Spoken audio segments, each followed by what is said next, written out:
بات بتانا ضروری سمجھتا ہوں.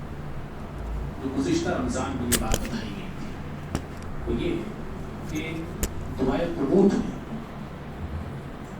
آمین کب کہنا ہے اور کب نہیں کہنا ہے. جب امام صاحب اللہم اہدینی یا اللہم اہدینا فی من ہدیت سے پڑھتے ہیں دعا, ان جملوں پہ آپ آمین کہہ سکتے ہیں. اللہم اہدینا یا اللہم اہدینی فی من ہدیت وعافینی فی من عافیت وتولنی فی من تولیت وبارک لی فی ما اعطیت. کتنے ہو گئے؟ وقینی شر ما قضیت. یہاں تک آپ آمین کہہ سکتے ہیں. اس کے بعد جو ہے اللہ تعالیٰ کی تعریف کے جملے ہیں. فَإِنَّكَ تَقْضِي وَلَا يُقْضَى عَلَيْكَ إِنَّهُ لَا يَذِلُّ مَن وَالَيْتَ وَلَا يَعِزُّ مَنْ عَادَيْتَ تَبَارَكْتَ رَبَّنَا وَتَعَالَيْتَ. یہاں آپ جو آمین نہیں کہیں گے کہ خاموش رہیں گے, سنیں گے بس.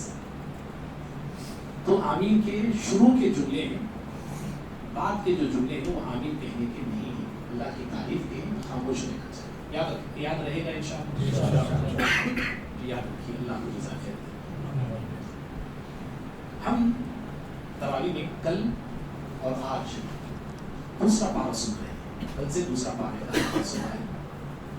کل جو باتیں ہم نے سنی وہیں سے میں اپنے درس کا آغاز کرتا ہوں, اور جو درس ہے اشارے دیتے ہیں, اشارے کیونکہ جو جتنی آیتیں ہم سنتے ہیں وہ ساری آیتوں کا خلاصہ ہو بتایا نہیں جا سکتا مختصر وقت, اس لیے وہاں سے جو ہے چند باتیں میں آپ کے سامنے بتاتے آ رہا ہوں.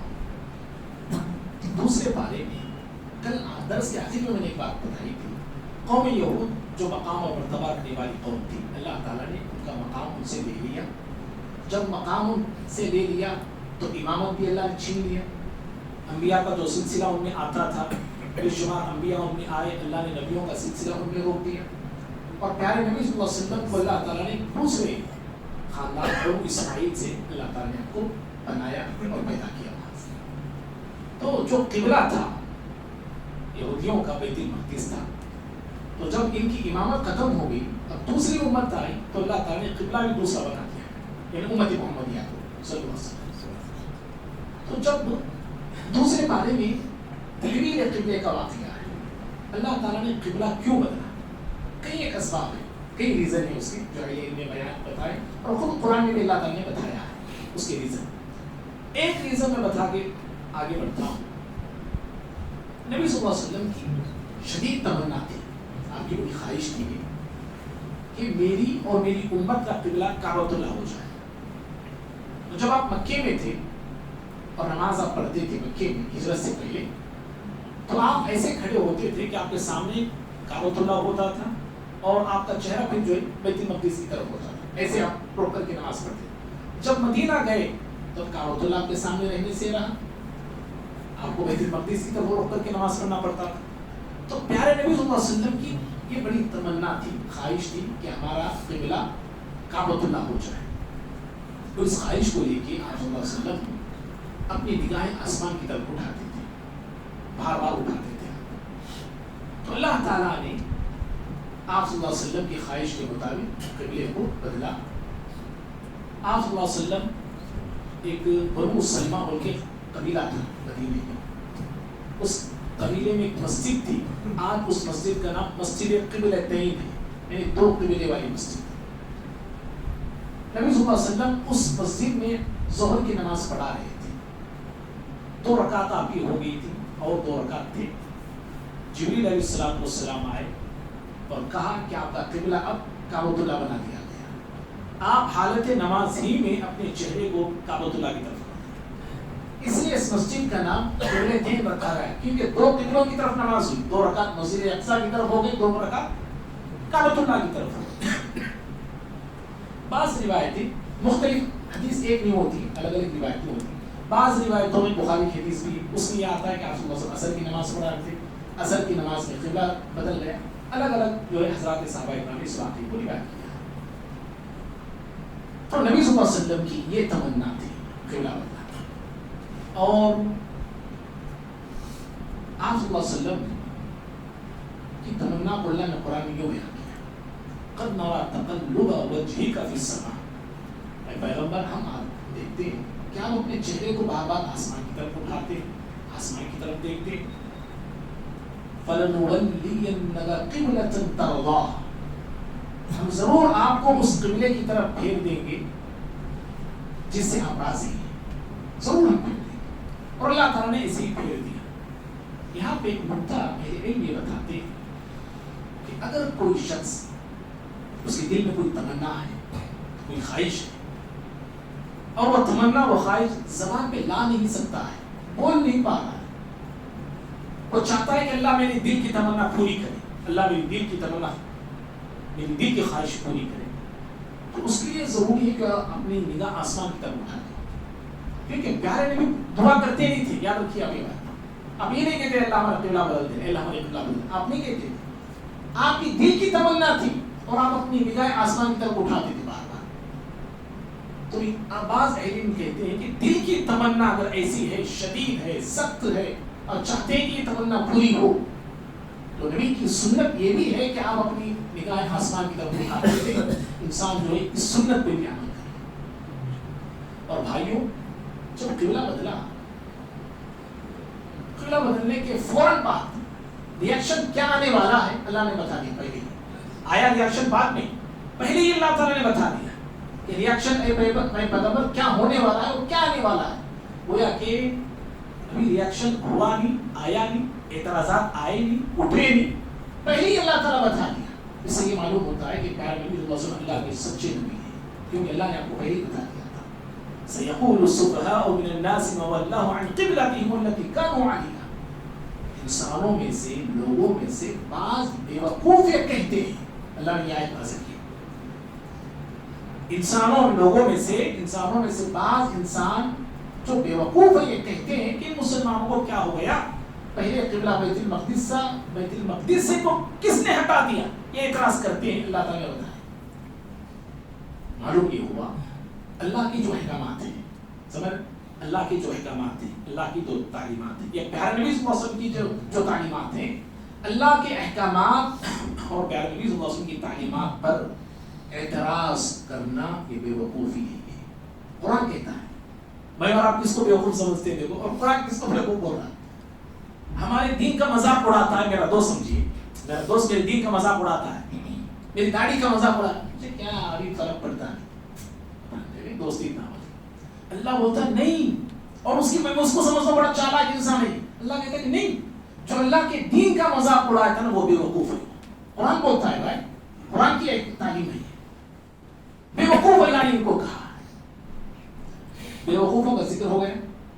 جب بے وقوفوں کا ذکر ہوا تو اللہ آگے کی آیتوں میں عقل مندوں کا ذکر کرتا ہے. عقل مند کون ہے؟ کہا عقل مند وہ لوگ ہیں جو کائنات میں اور نظام کائنات میں غور کرتے ہیں, کائنات کی نشانیوں کو دیکھتے ہیں, قدرت کی نشانیوں کو دیکھتے ہیں, آسمان اور زمین کو دیکھتے ہیں, رات اور دن کے عدل بدل کو دیکھتے ہیں, کائنات کے ہر ذرے پہ وہ غور و فکر کرتے ہیں.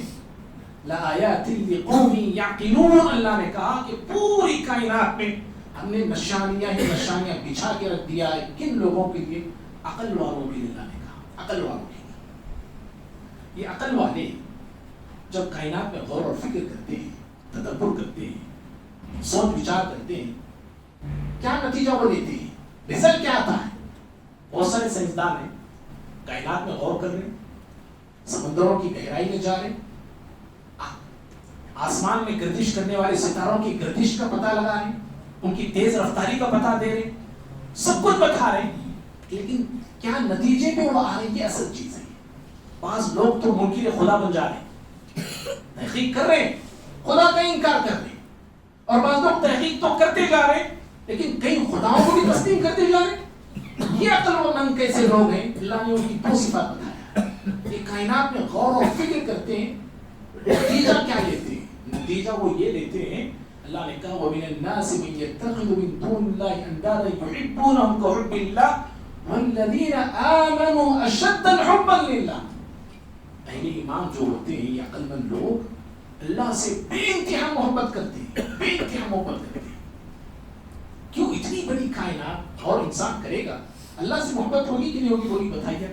خود اپنے وجود پہ انسان اگر غور کر لے, اسے اللہ سے محبت نہیں ہوگی. اللہ کی خلقت پر، اللہ تعالیٰ کی بناوٹ پر جو اللہ نے ہم سب کو بنایا ہے، اس میں انسان تعجب نہیں کرے گا؟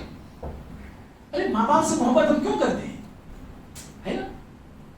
حالانکہ وہ ہمیں بنائی نہیں، ہماری شکل صورت ہم دیے نہیں، عقل کو انہوں نے کچھ سنوارا نہیں، کچھ نہیں، بس ماں نے اٹھایا ہے 9 مہینے، باپ نے زندگی بھر ہمیں پالا ہے، پوسا ہے، ان کی محبت اللہ اسے دل میں ڈال دیتا ہے، اور جہاں کہیں بھی بات ماں باپ کی آتی ہے اور کھڑے ہو جاتے اپنے ماں باپ کے لیے۔ ذرا سوچیے، پوری کائنات کو بنانے والا، اس کی محبت اہل ایمان کے دل میں نہیں آئے گی؟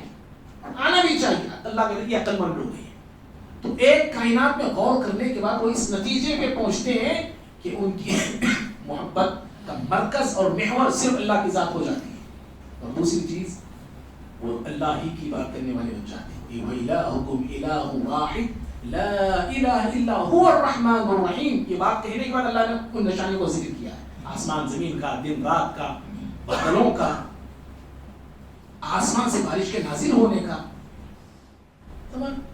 اللہ ہی کی بات کرنے والا ہو جاتا ہے وہ، جو آسمان اور زمین اور کائنات میں غور کرتا ہے۔ بھائیوں، بے وقوفوں کے ذکر کے بعد، عقل مندوں کے ذکر کے بعد، اللہ تعالیٰ نے چند عبادات کا ذکر کیا ہے۔ کافی احکامات ہیں سورہ بقرہ میں، عبادات ہیں۔ ایک عبادت ہے، ابھی جو عقل مند کی کتابوں سے نے سوچا، یہ سنا ہے، یہ نیکی ایسی ہے جو انسان اپنے عقل سے کرتا ہے، غور و فکر کرنا ہے، بہت بڑی نیکی ہے یہ، تدبر کرنا، سوچنا۔ اللہ تعالیٰ نے ایک بدنی عبادت کا ذکر کیا ہے، پھر ایک زبانی عبادت کا ذکر کیا ہے، اس کے بعد 2 بدنی عبادتیں ہیں، دو مالی اور بدنی، اور 2 ہے مالی اور بدنی، کل 2 عبادتیں ہیں۔ اس ترتیب سے ہم آتے ہیں، بات سمجھ میں آئے گی۔ اللہ تعالیٰ نے جو بدنی عبادت کا ذکر کیا ہے وہ روزہ ہے۔ روزے کا ذکر ابھی ہم نے سنا ہے، اللہ نے روزوں کو فرض کیا ہے، انشاءاللہ اللہ نے چاہا تو آنے والا جمعہ روزے کی فضیلت پہ گفتگو کریں گے۔ اس کے بعد زبانی عبادت کا ذکر ہوا ہے، وہی دعا، جی دعا کا ذکر ہوا ہے۔ اللہ تعالیٰ روزوں کے ذکر میں دعا کا ذکر کیا ہے، گویا کہ یہ بات ہمیں سمجھ میں آتی ہے، اللہ تعالیٰ ہر مسلمان کی دعا ہر وقت قبول کرتا ہے، لیکن روزے کی حالت میں دعائیں زیادہ قبول ہوتی ہیں۔ اور اللہ نے اس آیت میں اپنی قربت کا ذکر کیا ہے، اور پھر دعا کی قبولیت کا یقین دلایا ہے۔ اللہ ہم سے بہت دور ہے نا، ذات کے اعتبار سے بہت دور ہے، ساتوں آسمانوں کے اوپر ہے۔ ایک سوال یہاں پیدا ہو سکتا ہے، بھئی ہم اللہ سے دعا کریں، اللہ اتنا دور کیسے سنے گا؟ جواب دیا گا، انی قریب، میں بہت قریب ہوں تمہارے سے، بہت قریب ہوں۔ اور پھر کہا کہ میں ہر دعا کرنے والی کی دعا کو قبول بھی کرتا ہوں۔ قربت کا ذکر کیا اور دعا کی قبولیت کا اللہ نے یقین دلایا ہے کہ میں تمہاری دعائیں قبول کرتا ہوں۔ یہ زبانی عبادت ہے جو ہم زبان سے اللہ سے مانگتے ہیں۔ دعا بہت ساری ہے نا، بہت ساری دعائیں، ان بہت ساری دعاؤں میں کوئی جامع دعا بھی ہے کیا؟ ایک سوال یہاں پیدا ہو سکتا ہے، جامع دعا، اہم دعا، سارا خزانہ اس دعا کے اندر شامل ہو، ساری نعمتیں اس میں آتی ہوں، ساری بھلائیاں اس میں آتی ہیں، کوئی ایسی دعا ہے کیا؟ قرآن سے پوچھتے ہیں، رب سے پوچھتے تو رب ہی بتا دیتا ہے۔ دعا کے ذکر کے آگے کی آیتوں میں اللہ نے کہا کہ جامع ترین دعا جو بندے کو مانگنا چاہیے، ربنا آتنا فی الدنیا حسنۃ وفی الآخرۃ حسنۃ وقنا عذاب النار ہے۔ اس دعا کو بھی ہم نے سنا ہے۔ دعا کے ذکر کے بعد آگے کی آیتوں میں اللہ نے اس جامع ترین دعا کا ذکر، حسنہ کا کیا مطلب ہے کوئی بتائے گا؟ ربنا آتنا فی الدنیا حسنہ وفی الآخرۃ حسنہ وقنا عذاب النار۔ حسنہ 2 مرتبہ اس میں استعمال ہوا ہے۔ حسنہ کا کیا مطلب ہے؟ بہترین زندگی، اچھی زندگی، ٹھیک ہے۔ اس زندگی میں ساری نعمتیں آتی ہیں، اچھا مال، ان کی باتیں ہیں جو میں بتا رہا ہوں۔ امام طبری، امام قرطبی، امام ابن کثیر رحمہ اللہ نے حسنہ کی تعریف کی ہے، اچھا مال، اچھی صحت، سمجھ، اچھی زندگی، اچھی سواری، اچھے پڑوسی، اچھی بیوی اور آنکھوں کی ٹھنڈک، آنکھوں کو ٹھنڈک دینے والی اولاد، یہ ساری چیزیں حسنہ میں شامل ہیں. اور آخرت میں حسنہ ہم طلب کر رہے ہیں. آخرت میں کیا حسنہ ہے؟ آخرت میں حسنہ عذاب قبر سے حفاظت.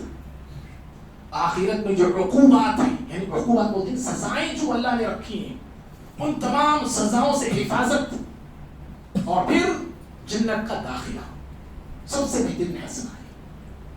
یہ جامع ترین دعا ہے. حضرت انس بن مالک رضی اللہ عنہ کے بارے میں آتا ہے، انہوں نے بیان کیا کہ میں نے پیارے نبی صلی اللہ علیہ وسلم کو اکثر جو دعا مانگتے ہوئے سنا اور دیکھا وہ یہی دعا تھی. اور جب سے میں نے دیکھا اور سنا تب سے میں بھی یہی دعا کرنے والا اور یہی دعا مانگنے والا بن گیا. اور انس بن مالک رضی اللہ عنہ سے جب کوئی کہتا نا حضرت دعا کرو، آپ یہی دعا کرتے تھے. جب آپ سے کہتا حضرت دعا دیجیے، آپ یہی دعا کرتے تھے. اور جب اپنے لیے مانگنا ہوتا تو آپ تب بھی یہی دعا پڑھتے تھے. انس بن مالک رضی اللہ. یہ قول جو ہے حضرت امام قرطبی بھی، امام ابن کثیر بھی سب نے نقل کیا. تو بہترین اور جامع ترین دعا ہے. بھائیوں، دو ایسی عبادتیں، دو ایسی نیکیاں ہیں جن میں مال بھی شامل ہے، بدن بھی شامل ہے. مالی عبادت بھی ہے، جانی عبادت بھی. ایک ساتھ مالی عبادت بھی، ایک ساتھ جانی عبادت بھی. ایک اور ایک نیکی ہے، وہ بھی ایک ساتھ مالی بھی ہے، جانی بھی ہے. بتا سکتے ہیں کون سی ایسی نیکیاں ہیں؟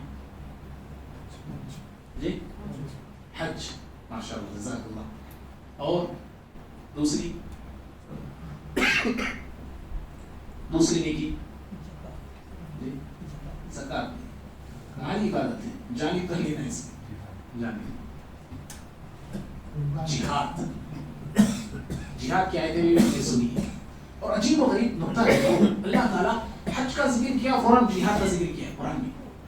حج کا جہاں ذکر ہوا فوراً جہاد کا ذکر، جہاد کے بعد پھر حج کا ذکر. اللہ اکبر. تو حج ایک ایسی بات ہے جس میں جان بھی لگتا ہے، مال بھی لگتا ہے. ٹھیک. اور حج جانے والا انسان سب کچھ چھوڑ کے جاتا ہے اور سب کو چھوڑ کے جاتا ہے. سب کچھ چھوڑ کے جاتا ہے اور سب کو چھوڑ کے جاتا ہے.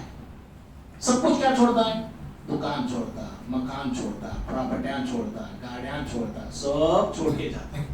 یہاں تک کہ گھر کے کاغذات بھی یہاں چھوڑ کر جاتا ہے نا. اور سب کو چھوڑ کے جاتا، بیوی کو چھوڑتا، بچوں کو چھوڑتا. اگر ساتھ جا رہے تو الگ بات ہے. میں وہ اگر وہ چھوڑ کے بھی جاتا ہے، یا بیوی بچوں کو لے کے جا رہا، سمجھو ماں باپ کو تو چھوڑ رہا، دوستوں کو چھوڑ رہا، جو پریشان کرنے والے سسرال والے ان کو چھوڑ رہا، سب کو چھوڑ کے جاتا ہے. سب کو چھوڑ کے جاتا ہے. ٹھیک ہے. اور وہی جہاد میں ابھی آپ دیکھیے، جہاد میں بھی سب چھوڑ کے جاتا ہے، سب کچھ چھوڑ کے جاتا ہے. گھر بار سب چھوڑ دیا، بیوی بچے، خاندان، قبیلہ، عزیز اقارب، سب کو چھوڑ کے نکلتا ہے. اور حج میں جانے کے بعد بندہ وہاں پہ اللہ کے لیے اپنے سر کو جھکا دیتا ہے نا، عبادتوں میں لگ جاتا ہے. اور میدان جنگ میں آنے کے بعد بندہ جو ہے اپنے سر کو کٹانے میں لگ جاتا ہے، یا کاٹنے میں یا کٹانے میں لگ جاتا ہے. اور حج میں اللہ تعالیٰ نے، جہاد میں اللہ تعالیٰ نے یہ کہا وَلَا تَعْتَدُوا، کوئی مجاہد جہاد میں جائے حد سے تجاوز نہ کرے اور ایک چڑے مارنا شروع نہ کر دے. قتل ہے، زبان کاٹ رہا، ہاتھ کاٹ رہا، ناک کاٹ رہا، کسی مسئلہ اس کو وہی منع ہے اسلام. یا حد سے زیادہ ظلم کر رہا ہے، کھیتوں کو جلا دے رہا ہے، بوڑھوں کو مار رہا ہے، عورتوں کو مار رہا ہے. اللہ نے کہا وَلَا تَعْتَدُوا، حد سے تجاوز نہیں کرنا. ہاتھ چلانا تو تجاوز والا ہاتھ نہیں چلانا. وہیں پر آپ حاجیوں کا تفصیل اگر آپ پڑھیں گے، حاجیوں سے بھی اللہ نے کہا ہے کہ تجاوز نہیں کرنا، وہاں بھی جا کے ظلم نہیں کرنا، حج میں جا کے ستانا لوگوں کو، پریشان نہیں کرنا، مال لوٹنا نہیں. دونوں میں آپ کو تعلیمات جو ہے آپ کو نظر آئیں گے. اور بھائیو، حج کے لیے، جہاد کے لیے ایک چیز بڑی امپورٹنٹ ہے. کیا ہے وہ؟ مال. ڈبو کا وارنٹی نہیں، وہ ایمان والوں کی اتنا بات چلتی ہے یہاں پہ. ایمان والوں کی اتنا بے بات چل رہی ہے. اب ایمان والے کے پاس ایمان ہے، پیسہ نہیں تو جائے گا نہیں نا. ایمان تو ہے، وہ ایمان والوں کی بات میں بول رہا ہوں. لیکن اہم چیز کیا ہے؟ آپ حج کرنا چاہ رہے ہیں، کیا چاہیے آپ کو؟ مال چاہیے اتنا. حج اللہ مالداروں نے فرض کیا. جہاد کرنا چاہ رہے ہیں، مال چاہیے آپ کو. غزوہ تبوک بہت سارے لوگ گئے نہیں جہاد میں، کیوں مانگنی تھا ان کے پاس؟ ہاں حکومت اگر انتظام کری تو الگ بات ہے، اگر نہیں ہے ہر کوئی انسان سے کہا جائے بھائی تمہیں سوارا لے کو آؤ، یہ آپ کو بتاؤ سوارا نہیں رہتا، ضرورتیں ہونا چاہیے. اسی لیے اللہ تعالیٰ جہاد اور حج دونوں کے درمیان انفقوا کہا، مال خرچ کرو. سمجھ رہے؟ میں اسے نہیں بول رہا ہوں، قرآن کی آیت کی روشنی میں بول رہا ہوں. اللہ نے جہاد کا اور حج کا دونوں کے درمیان جہاں دونوں کا ذکر کیا درمیان میں اللہ نے کہا انفقوا فی سبیل اللہ. تجوریاں کھولو بولتا اللہ تعالیٰ، مالوں کو کھولو، مال کو خرچ کرو، مجاہدوں پہ خرچ کرو، اللہ کے راستے میں خرچ کرو، اللہ کے دین کے فروغ کے لیے خرچ کرو. مال کو خرچ کرنے سے اللہ کے دین کی سربلندی کا کام ہو سکتا ہے، اللہ کا دین جو ہے آگے بڑھ سکتا ہے. بہرحال بھائیوں، یہ چند بنیادی باتیں تھیں جو میں نے آپ کے سامنے رکھا. سورۃ البقرہ میں دوسرے بار بہت سارے احکامات ہیں، الرضاعت کا، نکاح کا، طلاق کا، خلا کا، ایسے بہت سارے احکامات اللہ نے بیان کیے. محرمات اللہ نے کیا حرام کیے ہیں، جانوروں کو اللہ نے حرام کیا، کون سے جانور حرام ہیں، کون سے نکاح حرام ہیں، یعنی کیسے شادیاں کن سے نہیں کرنا چاہیے. کوئی مشرک عورت ہے اس سے نکاح نہیں کریں گے، مشرک لڑکا ہے ہماری مسلم لڑکی جو ہے اس مشرک لڑکے سے شادی نہیں کرے گی. یہ ساری تفصیلات اللہ تعالیٰ نے بیان کیے ہیں. اللہ سے دعا ہے اللہ تعالیٰ مجھے بھی آپ کو بھی ہم سبھی کو ہمیشہ ہمیشہ دین پر اسلام پر اللہ ثابت قدمی نصیب فرمائے. ہم تمام کو جتنا علم مجھے آپ کو اللہ نے ہم سب کو دیا ہے اللہ تعالیٰ اس پہ عمل کرنے والے بنائے. اللہ ہم تمام کے روزوں کو قبول فرمائے، ایسے ہی ہم سب کو پنج وقت کا نمازی بنائے اور نوافل کا بھی اہتمام اللہ کرنے والے بنائے. آمین. ربنا تقبل منا انك انت السميع العليم وتب علينا انك انت التواب الرحيم. وسلام على المرسلين والحمد لله.